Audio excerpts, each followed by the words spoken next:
ప్రపంచమంతా ఎల్నినో ప్రభావానికి గురవుతుంది అంటున్నారు. అలానే మన దేశంలోనూ చాలా రాష్ట్రాల్లో వర్షపాతం తక్కువగా నమోదవుతుంది. అయితే అస్సాంలో మాత్రం ప్రమాదకర స్థాయిలో వర్షాలు కురుస్తున్నాయి. ఇది ఏటా జరిగేదే అయినా ఈ వరదలు ఇస్తున్న సంకేతాలను సరిగ్గా అర్థం చేసుకోవాలి అంటున్నారు. లేకపోతే భవిష్యత్తులో చాలా పెద్ద ప్రమాదం తప్పుతూ అంటున్నారు.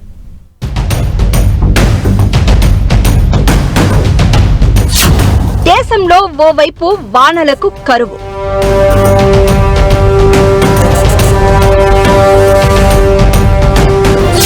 మరోవైపు వరదల బీభత్సం.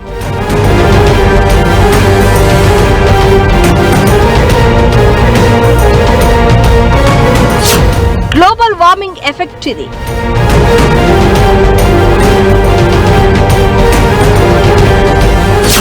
బీభత్సం నుంచి పాఠాలు నేర్చుకోకపోతే మరింత ముప్పే.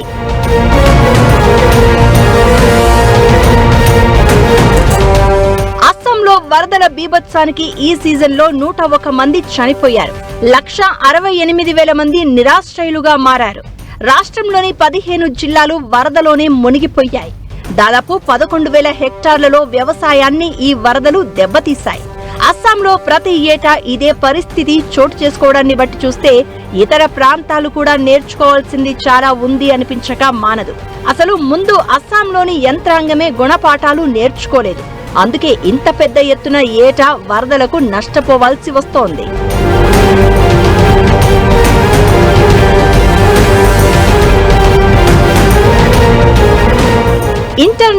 ఇంటర్నల్ క్లైమేట్ చేంజ్ అనే ఐక్యరాజ్య సమితి చేసిన అధ్యయనం చూస్తే రాబోయే రోజుల్లో ప్రమాదం ఇంకా పెరుగుతుందని తెలుస్తోంది. ప్రపంచవ్యాప్తంగా ఉష్ణోగ్రతలు ఇంకా పెరిగితే హిమాలయాల్లోనే అసలు ప్రమాద ఘంటికలు మోగుతాయి. ఈ శతాబ్దం గడిచే కొద్దీ సింధు, గంగా, బ్రహ్మపుత్ర అనే 3 హిమాలయ నదీ పరివాహక ప్రాంతాలు మరింత తీవ్రమైన వరదలను ఎదుర్కోక తప్పదు. పారిశ్రామికీకరణకు ముందున్న స్థాయిలతో పోలిస్తే భూమి ఉష్ణోగ్రత 1.5 డిగ్రీల సెల్సియస్ లేదా అంతకంటే ఎక్కువ పెరిగితే 2100 నాటికి హిమాలయాల్లోని హిమనీనదాల పరిమాణంలో 60% వరకు కరిగిపోయే అవకాశం ఉందని వాతావరణ నమూనాలు సూచిస్తున్నాయి.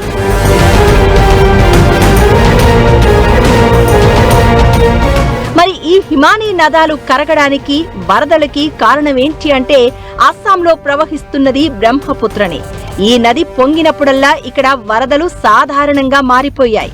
అంతేకాదు ఈ ఏడాది ప్రారంభంలో విడుదలైన ఓ అధ్యయనం ప్రకారం అస్సాంలో రుతుపవన వర్షాల గరిష్ట స్థాయి జూలై నుండి ఆగస్టుకు మారుతోందని పరిశోధకులు గుర్తించారు.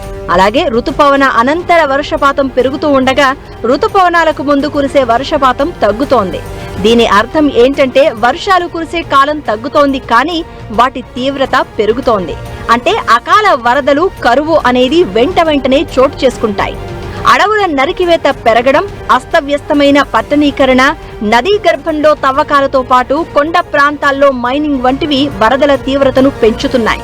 ఈ కారణాలు తెలిసి కూడా నిర్లక్ష్యం వహిస్తున్నారు కాబట్టే అస్సాంలో వరదలు సాధారణంగా మారిపోయాయి. అయితే ఇదే పరిస్థితి ఇంకా కొనసాగితే దేశవ్యాప్తంగా కూడా పర్యావరణ సమతుల్యత దెబ్బతింటుందని హెచ్చరిస్తున్నారు.